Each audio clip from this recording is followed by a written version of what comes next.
امید کی ضرورت انسان کو کہاں کہاں ہوتی ہے؟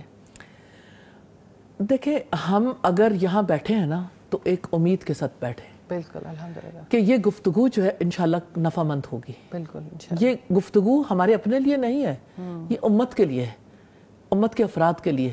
ہم نہیں جانتے اللہ سبحانہ تعالیٰ اسے کہاں تک پہنچائیں گے، لیکن ایک امید لے کے بیٹھتے ہیں. آپ جب صبح اٹھتے ہیں ایک امید لے کے اٹھتے ہیں، الحمدللہ الذی احیانا بعد ما اماتنا والیہ النشور.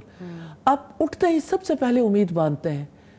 تمام تعریفیں اللہ تعالیٰ کے لیے ہیں جس نے ہماری موت کے بعد ہمیں زندگی دی اور اسی کی طرف ہم نے لوٹ کے جانا ہے. بستر سے اٹھنا ہے لیکن حشر کے اٹھنے کو یاد کر لیا کہ اس دن جب ہماری حاضری ہوگی، آج اس نے ہمیں زندگی دی، آج کام کا موقع دیا ہے اور کل ہم اس کے سامنے یہ کام لے کے جانے کے قابل ہوں گے.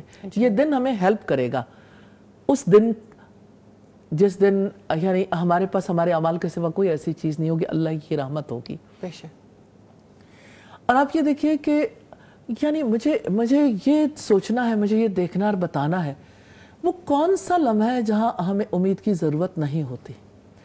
جہاں بھی امید کا رشتہ ٹوٹتا ہے ابلیس. مجھے ایک بچے کی بات یاد آتی ہے، اس نے سائیکالوجی میں ریسرچ کی تو ریسرچ اس کی جو ہے وہ اسی موضوع پر تھی اور وہ خاص طور پر جو ہے نا ڈپریشن کے حوالے سے جو ریسرچز ہوتی ہیں اس میں آگے تک جا کے اس کی کازز، اس کی باقی چیزیں سامنے آتی ہیں. لیکن اس بچے نے سوچتے سوچتے یہ بات کہی، اوہ اس کا تعلق تو ابلیس سے ہے، سب سے زیادہ تو ڈپریس وہ تھا. اوہو، سائیکالوجی ساری ڈپریشن پہ بات کرتی ہے اور ڈپریشن کی کازز پہ. تو اگر ابلیس کے ماڈل کو دیکھ لیں تو پھر سمجھ آ جائے گی کہ ڈپریشن ہوتا کہاں سے. اور ہم نے اس راستے پہ نہیں جانا اور اس کے پیچھے کیا ہے، انا خیر من، میں اس سے بہتر ہوں.